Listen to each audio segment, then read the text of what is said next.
നമുക്കിന്നൊരു കിടിലൻ ചിക്കൻ ബിരിയാണി ഉണ്ടാകട്ടെ.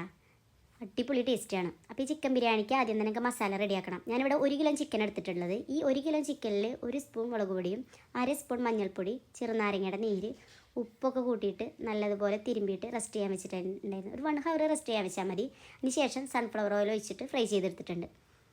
ഇനി നമുക്ക് മസാല ഉണ്ടാക്കണം. അതിന് വേണ്ടി ഞാൻ ഫ്രൈ ചെയ്ത ഈ ഓയിലാണ് ഉപയോഗിക്കുന്നത്. ഈ ഓയിലേക്ക് നമുക്ക് 1 സ്പൂൺ നെയ്യ് ചേർത്ത് കൊടുക്കാം കേട്ടോ. അത് നിങ്ങൾക്ക് ഇഷ്ടമുള്ള നെയ്യ് നിങ്ങൾക്ക് ചേർക്കാം. അതിനുശേഷം ഇതിലേക്ക് ഒരല്പം സ്പൈസസ് ഇട്ട് കൊടുക്കുക. ഏലക്കായും കരയാമ്പും കറുകപ്പട്ടൊക്കെ ഇട്ട് കൊടുക്കാം. ഈ മസാലേനെ ഒന്ന് ചൂടാക്കി എടുക്കണം കേട്ടോ.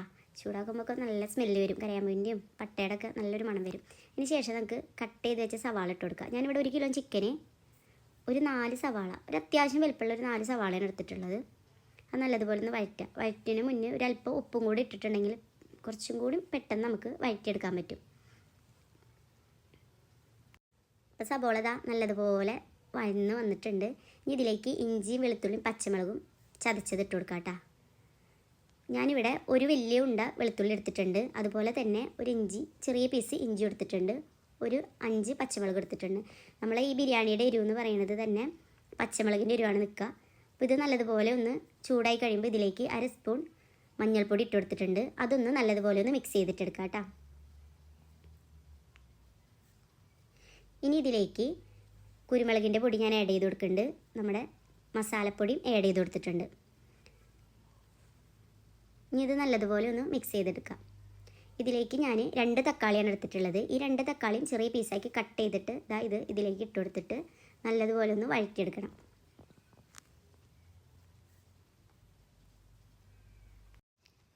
തക്കാളിയൊക്കെ നല്ലതുപോലെ ഉടഞ്ഞിട്ടുണ്ട്. നല്ല പേസ്റ്റ് രൂപത്തിലായിട്ടുണ്ട് കേട്ടോ. ഇതുപോലെ ആയി കിട്ടണം, എന്നാലും നമ്മുടെ ബിരിയാണി നല്ല ടേസ്റ്റ് ഉണ്ടാവുള്ളൂ. ചിക്കൻ ഞാൻ നേരത്തെ ഫ്രൈ ചെയ്ത് വെച്ച ചിക്കൻ ഞാൻ ഇതിലേക്ക് ഇട്ട് കൊടുത്തിട്ടുണ്ട്. ഇനി ഇത് നല്ലതുപോലെ ഒന്ന് മിക്സ് ചെയ്യണം.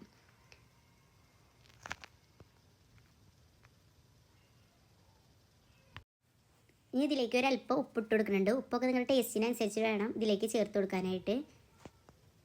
ഇനി ഇത് നല്ലതുപോലെ ഒന്ന് മിക്സ് ചെയ്ത് കൊടുക്കാം. ഇനി ഇതിലേക്ക് ഒരു ലെമണിൻ്റെ ജ്യൂസ് ഞാൻ ഇതിലേക്ക് ആഡ് ചെയ്ത് കൊടുക്കുന്നുണ്ട്. കുരുല്ലാണ്ട് വേണം ഒഴിക്കാനായിട്ട്. കുരു വിട്ടിട്ടുണ്ടെങ്കിൽ കഴിക്കും. അതുകൊണ്ട് കുരൊക്കെ എടുത്ത് കളഞ്ഞിട്ട് അതിൻ്റെ നീര് മാത്രം എടുക്കണം. അത് വേണം ഇതിലേക്ക് ഒഴിച്ചു കൊടുക്കാനായിട്ട്. ഇനി ഇത് നല്ലതുപോലെ ഒന്ന് മിക്സ് ചെയ്തെടുക്കാം. ഇനി ഇതിൻ്റെ മുകളിലേക്ക് മല്ലിയിലയും പുതിനയിലയും ഇടണം. ഇപ്പോൾ പുതിനയുടെ ഇല അരപ്പിടിയാണെങ്കിൽ മല്ലിയില 1 പിടി ഇടണം കേട്ടോ. അങ്ങനെ മല്ലിയുടെ ഇല കൂടുതലും പുതിനയുടെ ഇല കുറവാണ് ഞാൻ ഇതിലേക്ക് ആഡ് ചെയ്ത് കൊടുത്തിട്ടുള്ളത്. ഇനി ഇത് നല്ലതുപോലെ തന്നെ മിക്സ് ചെയ്തിട്ടെടുക്കാം. അപ്പോൾ ഈ മസാലേനെ ഒരു 10 മിനിറ്റ് ചെറുതീയിൽ വെക്കണം. അപ്പോൾ നല്ല ടേസ്റ്റുള്ള മസാലയായി കിട്ടും കേട്ടോ. അപ്പോൾ മസാല റെഡി ആയിട്ടുണ്ട്.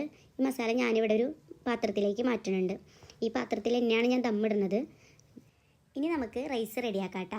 ഞാനിവിടെ ഊറ്റിയിട്ടാണ് റൈസ് എടുക്കുന്നത്. അപ്പോൾ അതിന് അത്യാവശ്യത്തിനുള്ള വെള്ളം വെച്ചിട്ടുണ്ട്. അതുപോലെ സ്പൈസസ് ഇതിലേക്ക് ഇട്ട് കൊടുത്തിട്ടുണ്ട്. ഒരു 1/2 മുറി ലെമൺ പിഴിഞ്ഞൊഴിക്കുക. അത്യാവശ്യത്തിനുള്ള ഉപ്പിട്ട് കൊടുക്കുക. ഇനി കഴുകി വൃത്തിയാക്കിയിട്ടുള്ള അരി ഇതിലേക്ക് ഇട്ട് കൊടുക്കുന്നുണ്ട്. ലോങ് റൈസ് ആയതുകൊണ്ടാണ് ഞാൻ ഊറ്റിയെടുത്തത്. ചെറുമണി, അതായത് ജീരകശാല പോലെയുള്ള അരി എടുക്കുകയാണെങ്കിൽ നിങ്ങൾക്ക് വറ്റിച്ച് വെക്കുന്നതായിട്ട് കുറച്ചുകൂടി ടേസ്റ്റ്.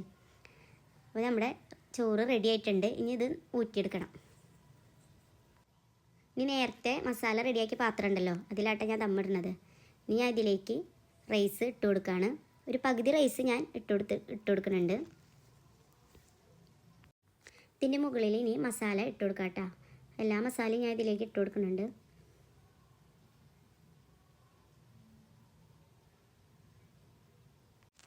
ഇനി ഇതിൻ്റെ മുകളിലേക്ക് ഒരല്പം മല്ലിയിലയും പുതിനയിലയും ഇട്ട് കൊടുത്തിട്ടുണ്ട്. ഇനി ബാക്കിയുള്ള റൈസും ഞാൻ ഇതിൻ്റെ മുകളിലേക്ക് ഇട്ട് കൊടുക്കുന്നുണ്ട്.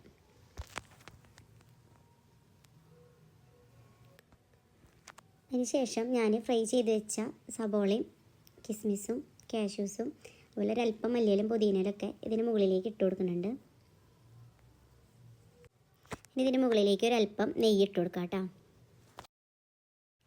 ഇനി അടി കട്ടിയുള്ള നമ്മൾ യൂസാക്കാത്ത ഒരു പഴയ പാത്രം ഉണ്ടെങ്കിൽ ഇതുപോലെ വെച്ച് നമ്മുടെ ബിരിയാണിയുടെ പോട്ട് ഇതുപോലെ വെച്ച് കൊടുക്കുക. ഇനി ഇത് ഫോയിൽ പേപ്പർ ഇതുപോലെ ഒന്ന് കവർ ചെയ്ത് കൊടുക്കുക. ഇനി ഇതിൻ്റെ മൂടി വെച്ചിട്ട് ഒരു 1/2 മണിക്കൂർ ഒന്ന് ചെറുതീയിലൊന്നിട്ട് ഇടാം കേട്ടോ. അപ്പോൾ ഞാനൊരു 1/2 മണിക്കൂർ കഴിഞ്ഞപ്പോൾ ഇത് തുറന്ന് നോക്കുന്നുണ്ട്. നല്ലൊരു അടിപൊളി സ്മെല്ലൊക്കെ ഉണ്ട്. ഇനി നമുക്കിതൊന്ന് മിക്സാക്കി എടുക്കാം. അപ്പോൾ ബിരിയാണിയൊക്കെ റെഡി ആയിട്ടുണ്ട്. നമ്മളെ റൈസ് കറക്റ്റ് വേവായിട്ടുണ്ട്. അതുപോലെ മസാല നല്ല ടേസ്റ്റ് ഉണ്ടായിരുന്നു കേട്ടോ. അപ്പോൾ ഇത് എല്ലാവരും ട്രൈ ചെയ്ത് നോക്കാം.